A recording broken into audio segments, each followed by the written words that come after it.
అందరికీ నమస్కారం. ఈరోజు మనకి ఎంతో మేలు చేసే ఆరోగ్యపరంగా తమలపాకుల గురించి తెలుసుకుందాం. ఇది ఎగబ్రాకే మొక్క. తేమగల వేడి ప్రదేశాల్లో దీనిని పెంచుతారు. ఇది పైపరేసి కుటుంబానికి చెందినది. తమలపాకు వలన కలిగే ప్రయోజనాలేంటో తెలుసుకుందాం. తమలపాకుని ఎక్కువగా పూజ చేసేటప్పుడు దేవుని ముందు కలశంలో ఉంచుతారు. తాంబూలాల్లో దీన్ని ఎక్కువగా ఉపయోగిస్తారు. తమలపాకుల రసమును గొంతు నొప్పి నివారణకి ఉపయోగిస్తారు. శ్వాసకోశ వ్యాధుల నివారణకై ఈ ఆకులను నూనె రాసి కొద్దిగా వేడి చేసి ఛాతీపై ఉంచుతారు.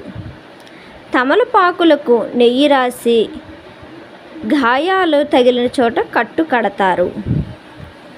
తమలపాకుల రసమును చెవిలో పిండితే చెవి నొప్పి తగ్గుతుంది. ఔషధంగా తమలపాకును వాడుకోదలిస్తే రసం పిండి 1-2 చెంచాల మోతాదులో తీసుకోవాలి.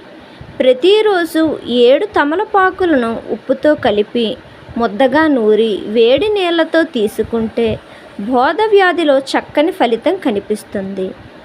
ప్రతిరోజు 2 నెలల పాటు 1 తమలపాకును 10 గ్రాముల మిరియం గింజలను కలిపి తిని వెంటనే చన్నీళ్ళు తాగుతుంటే స్థూలకాయలు సన్నగా అవుతారు.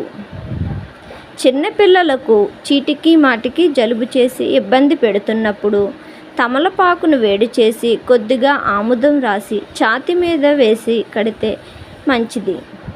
తమలపాకు కాండాన్ని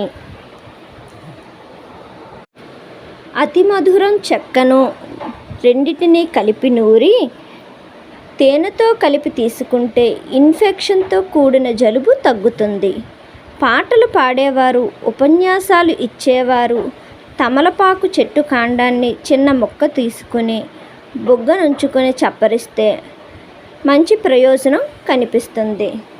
తమలపాకును తింటే శ్లేష్మం కరిగి పెద్ద మొత్తాల్లో స్రవిస్తుంది.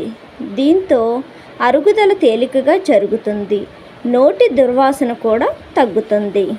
తిన్న వెంటనే ఆయాసం రాకుండా ఉంటుంది.